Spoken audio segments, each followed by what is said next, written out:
All right, oil change 2022 Lexus NX350h. This is the filter we're using. This is the part number. I actually got this at Walmart. It's like $7.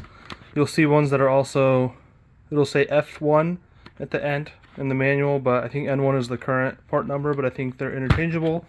We'll pull off the current one and take a look. This is the hybrid version, as I mentioned, the 350h. For oil, I'm going to be using this 0W16 Mobile 1. As you can see, if you check the manual, it will say ILSAC GF-6B. That does meet specifications for all of you purists out there, but this does work. As you can see, 0W16, primarily for hybrid vehicles. Let's get going. Also, I did do the air filter. I think it's never been done. This vehicle has about 19,000 miles.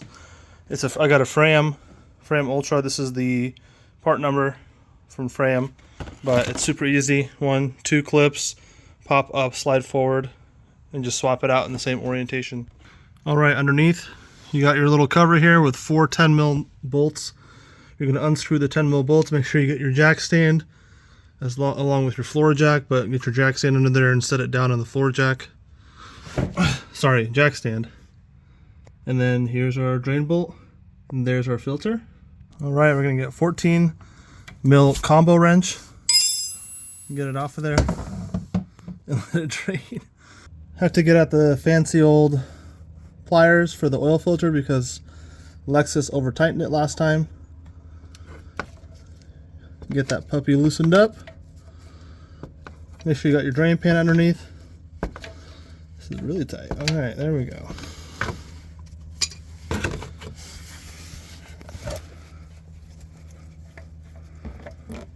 Oh yeah, let it leak out and splash everywhere. For anyone wondering, there we go. We got the 90915YZZN1. 90915YZZN1. I did forget to mention, I did crack open the fill cap to let this thing drain better. I think the washer got stuck on the oil pan, but I'm actually going to leave it on there. It looks pretty good. But if it comes off, you can replace the washer to keep things new. Drain bolt's going to go back in. These Toyota filters are really nice. They have a little seal that pops right off of it when you take it out of the box. And it has some sort of silicone lubricant on the seal, so you don't pinch it. But for any of you nerds who pre-fill filters, please tell me how you would pre-fill this and side mount it into this car. You can't because you're not supposed to pre-fill filters, so there you go. Screw the filter on.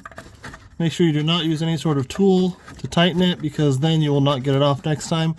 So it's made contact. I'm going to keep going a little bit more. And that should do it. Make sure you snug down your drain bolt. Once again, 14mm. Snug it down good. All right, manual says 4.8 quarts. I got a 5-quart jug here. I'm going to fill it as much as I can, or not as much as I can. I'm going to fill it to try to do 4.8, and then we'll see. There it goes, 4.8. Get a funnel. If you think you're a pro, don't use a funnel, but I'm going to use a funnel. It's probably bottoming out, taking forever. If you have to, take it, lift it, and there it goes. There's some sort of baffle in there preventing it from filling up too quick, so you gotta lift it up a little bit. Alright, when I started it, the hybrid battery only kicked on, so I gave it a little bit of gas. Engine came on, circulated the oil a little bit into the filter. I checked it once, it was a little bit below the halfway mark, so I actually ended up adding in all 5 quarts, and we are, kind of hard to tell, I think right at that top dot, so pretty much perfect. Kind of hard to see, but it is at the top dot, and I'm satisfied. I did lower the car to make sure that that the oil level was level, but make sure you don't forget your cover with your 4 bolts. Check for leaks, clean up with a brake cleaner or parts cleaner if you have it. And that's it. That's how you do the oil change on 2022 Lexus NX350h. Last part of this is going to be resetting your oil reminder if you have one on, or if you just want to reset it anyways after doing the change. So go to settings, vehicle customization all the way down to utility.